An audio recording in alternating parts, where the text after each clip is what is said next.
Good morning India. मैं हूं शशांक सिंह, मेरे साथ हैं अदिति राजपूत। खबरों की शुरुआत करते हैं राजस्थान से जुड़ी खबर के साथ। राजस्थान में जो सियासी गहमा गहमी चल रही थी उस पर फिलहाल के लिए विराम तो जरूर लग गया है, लेकिन बाकी क्या कुछ वहां पर हो रहा है और अब आगे की जो रणनीति है वो कैसे तय होगी, सामंजस्य कैसे बनेगा, इसके लिए कांग्रेस ने 3 सदस्यीय समिति का गठन कर दिया, जो आप टेलीविजन स्क्रीन पर देख रहे हैं। बिल्कुल, और यहाँ पर अजय माकन को एक और जिम्मेदारी यहाँ पर दे दी गई है। उन्हें राजस्थान का प्रभारी भी बना दिया गया है और ये जो जिम्मेदारी है ये इसलिए भी दी गई क्योंकि सचिन पायलट को कहीं ना कहीं जो पहले प्रभारी थे अविनाश पांडे, उनसे शिकायतें थी और उसके बाद ये सोनिया गांधी ने उनकी मांग मानी है और अजय माकन को जिम्मेदारी दी गई। और उसके बाद सचिन पायलट ने अजय माकन को ट्वीट कर बधाई भी दी और कहा है कि आपकी नियुक्ति से निश्चित ही राजस्थान कांग्रेस के कार्यकर्ताओं की उम्मीदों को बल मिलेगा। उज्जवल भविष्य की कामना के साथ अजय माकन जी का स्वागत किया है उन्होंने। हमारे साथ जुड़ गई है हमारी वरिष्ठ सहयोगी हर्षा कुमारी सिंह। हर्षा, एक दिन जिस दिन मुलाकात हुई, पहले दिन, उस दिन काफी हमने देखा कि नजदीक नजर आए, हंसते खेलते हुए बात करते हुए नजर आ रहे थे आपस में, लेकिन अब किस तरह की स्थिति, उसके बाद के जो दिन है वो कैसे बीते? सचिन पायलट और अशोक गहलोत के क्या कोई बातचीत, क्या कोई मुलाकात, क्या काम पर वापस लौटने लगे? और अविनाश पांडे वाले मामले में क्या सचिन पायलट को शिकायतें थी? हालांकि अब तो फैसला उनके मुताबिक कर दिया गया है। जी देखिए, आपने जो फोटो ऑप देखा था उसको भी 48 घंटे लग गए थे आने में, यानी कि जब सचिन पायलट वापस जयपुर आ गए थे फिर भी 48 घंटे से ज़्यादा बीत गए थे और मुख्यमंत्री उनसे नहीं मिले थे। जब वेणुगोपाल आए दिल्ली से तब वो सचिन पायलट और दूसरे रेबल एमएलएस को लेके गए सीएलपी के पहले और तब उनकी मुलाकात हुई और फिर वो जो फोटो ऑप हमने देखा उसको देखने को मिला। लेकिन उसके पीछे जो दरारें हैं वो अब भी बरकरार है। हमने देखा कि सचिन पायलट जब बैठे थे विधानसभा में तो एकदम कोने में ऑपोजिशन की सीट के पास बैठे थे, क्योंकि अब वो ना तो डेप्यूटी चीफ मिनिस्टर हैं और ना ही उनके पास कोई पार्टी का पद है। लेकिन उन्होंने कहा कि जो सबसे ज्यादा मजबूत सिपाही होता है उसी को बॉर्डर पे भेजा जाता है। तो ये सब जो पॉलिटिकल रेटरिक है, इसके पीछे जो खींचतान है उसको सही करने के लिए अजय माकन को बिठाया गया है। अजय माकन शुरू से, जब से ये संकट हुआ है, शुरू से यहाँ पर राजस्थान में है, फेयरमाउंट में रुके हुए हैं। एमएलए से भी उनकी बातचीत होती थी, तो जाहिर है कि उनको और रणदीप सिंह सुरजेवाला को मालूम है कि एग्जैक्टली राजस्थान में क्या प्रॉब्लम्स हैं।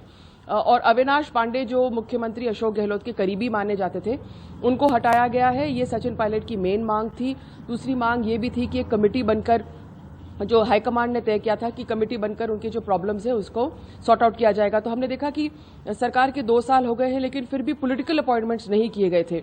और ये भी एक जो पार्टी प्रेसिडेंट होने के नाते सचिन पायलट की ये भी मांग थी कि पॉलिटिकल अपॉइंटमेंट्स किए जाने चाहिए, क्योंकि जो लोगों ने पार्टी के लिए काम किया अगर उनको कैबिनेट में या कहीं और अकोमोडेट नहीं किया जा सकता है तो कम से कम उन्हें पॉलिटिकल अपॉइंटमेंट्स दिया जाए। ये भी नहीं हुआ था 2 साल से और इसमें ये अविनाश पांडे से नहीं करा पाए थे। तो अब अजय माकन की कैसी भूमिका रहेगी?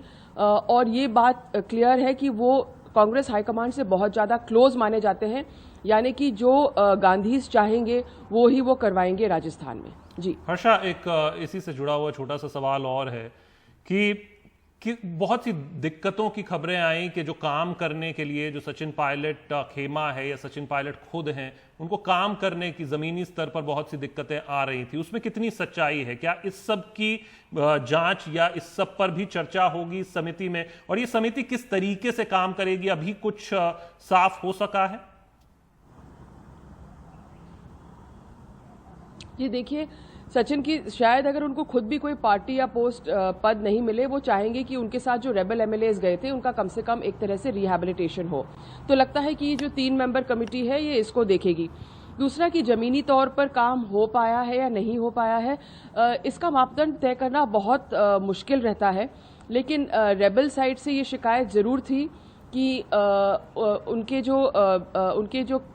जो सरकार के जो काम थे वो नहीं हो पा रहे हैं। और दूसरी ओर से हमने देखा कि जो कोरोना की जो बात थी जहां तक राजस्थान में, तो राजस्थान में अपने आप में जो भीलवाड़ा मॉडल वगैरह था उसको सराहाया गया था। तो ये कहना कि काम हो पा रहा है कि नहीं हो पा रहा है, इसका मापदंड करना, इसका एक तरह से पैरामीटर निकाल के इसका जजमेंट करना, ये बहुत मुश्किल होता है, ना सिर्फ नेता के लिए लेकिन जर्नलिस्ट के लिए भी। और इसका शायद सही जवाब तब मिलता है जब कोई पार्टी इलेक्शन में जाती है, तो फिर जनता ही इसका जवाब देती है कि सरकार ने उनके काम किए कि नहीं किए। बिल्कुल, बहुत शुक्रिया हर्षा इस तमाम जानकारी के लिए। अपडेट के लिए हम आपके पास आते रहेंगे। तो राजनीतिक मैदान पर तो थोड़ी शांति हो गई है राजस्थान में, लेकिन अभी कोर्ट में एक लड़ाई बाकी है और बीएसपी से जो कांग्रेस में शामिल हुए थे विधायक, उनके मामले को लेकर बीजेपी विधायक मदन दिलावर की जो याचिका थी उसमें आज सुप्रीम कोर्ट में अहम सुनवाई होने वाली है। याचिका में स्पीकर के फैसले को रोकने के लिए राजस्थान हाईकोर्ट के इनकार जो उसने किया था उसको चुनौती दी गई है, जिसमें बीएसपी के 6 विधायकों के कांग्रेस में विलय को मंजूरी दे दी गई थी। बिहार में विधानसभा चुनाव के पहले सरगर्मियां तेज हो गईं। बिहार के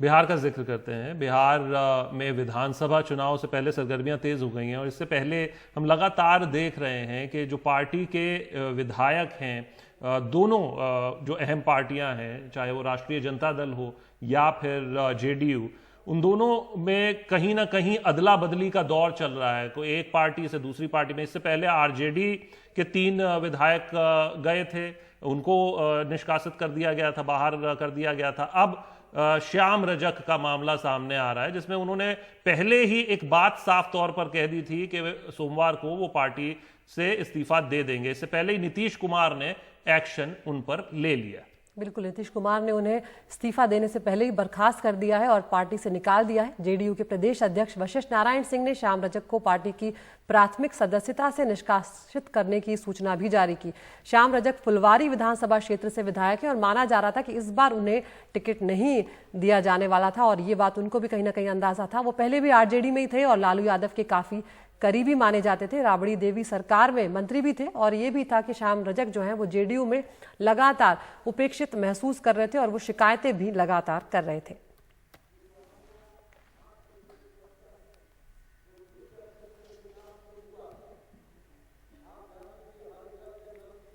अब संसद के मानसून सत्र की बात करते हैं, क्योंकि उसकी भी एक बाध्यता होती है। सितंबर से पहले मानसून सत्र कराना होता है, तो अब तैयारियां जो है वो जोरों पर चल रही हैं। राज्यसभा के सभापति वेंकैया नायडू ने इस महीने के तीसरे सप्ताह के खत्म होने तक सभी तैयारियां पूरी करने के निर्देश दे दिए हैं और सचिवालय जो है वो तमाम इंतजाम जो है वो करने में जुटा हुआ है और कयास ये भी लगाए जा रहे हैं कि अगस्त के तीसरे सप्ताह के अंत तक सत्र का आगाज हो सकता है।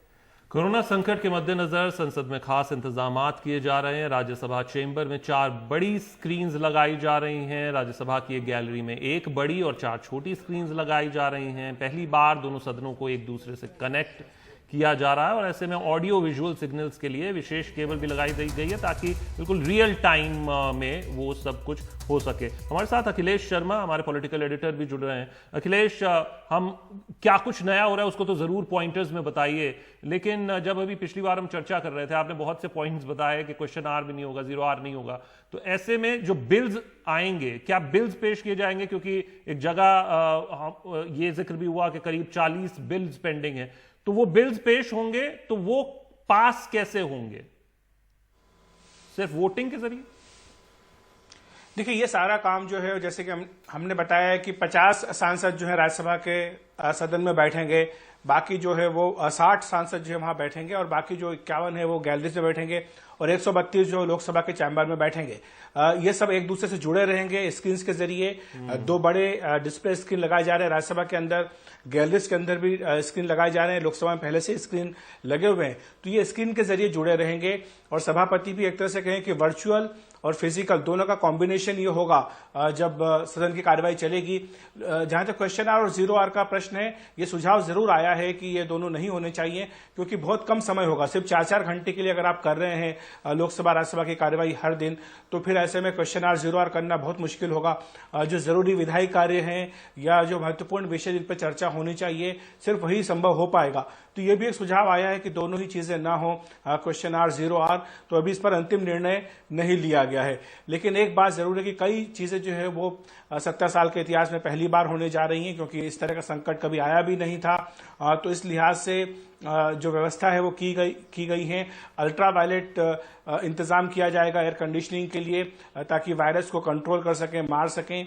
इसके साथ ही केबल्स लगाए गए हैं लोकसभा राज्यसभा दोनों को आपस में कनेक्ट करने के लिए। राज्यसभा में डेजिग्नेटेड जो होंगे वही लोग बैठ पाएंगे, जिसमें कि प्रधानमंत्री, पूर्व प्रधानमंत्री, इसके अलावा मंत्रीगण जो है वो बैठेंगे। रामविलास पासवान के लिए, रामदास अठावले के लिए जगह दी गई है। बाकी जो सांसद होंगे वो गैलरीज में बैठेंगे, लोकसभा में बैठेंगे। तो ये सारी व्यवस्था करने का निर्देश दिया गया है। कहा गया है कि इस सप्ताह के अंत तक ये सारी जो तैयारियां हैं पूरी कर ली जाएं। हम जानते हैं कि 23 मार्च को बजट सत्र खत्म हुआ था, तो इस लिहाज से 23 सितंबर तक अगला सत्र शुरू होना जरूरी है। 14 दिन का नोटिस कम से कम चाहिए होता है। तो ऐसे में अब माना जा रहा है कि जल्दी सरकार इस बारे में फैसला करेगी कि अगला सत्र कब बुलाया जाए।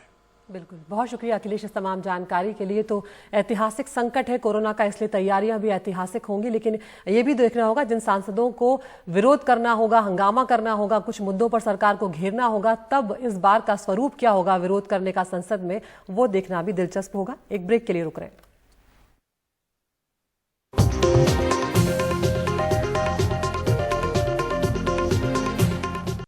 और अब वक्त है हमारी टॉप 5 न्यूज का। वो खबरें जो आज 5 बड़ी खबरें हो सकती हैं, बड़ी खबरें हैं, और इन खबरों में आप किस खबर को विस्तार से देखना चाहेंगे, एनडीटीवी इंडिया यूट्यूब चैनल पर जाकर हमारे पोल का हिस्सा बने और अपनी राय हम तक पहुंचाएं। पहली खबर, संसद सत्र, नए अंदाज में होगा संसद सत्र, अल्ट्रा वायलेट जर्मिसाइडल इरेडिएशन का होगा इस्तेमाल। दूसरी खबर, दिल्ली से मुहर्रम जुलूस, गणेश पंडाल पर रोक। तीसरी खबर, इनकम टैक्स रिटर्न फॉर्म में बदलाव नहीं, सूत्रों के मुताबिक यह खबर है। चौथी खबर, भारत नेपाल की बैठक, खत्म होंगे गतिरोध, ये एक सवाल बना हुआ है। और पांचवी खबर हमारी टॉप 5 न्यूज में है, जीते तो भारत को सुरक्षा परिषद सीट दिलाएंगे, ये जो बाइडेन का कहना है अमेरिकी राष्ट्रपति चुनाव के लिए। तो ये 5 खबरों में से किस खबर को आप विस्तार से देखना चाहते हैं, आप जा सकते हैं हमारे एनडीटीवी इंडिया यूट्यूब चैनल पर, वोट करें, अपनी राय हम तक पहुंचाएं। फिलहाल इस बुलेटिन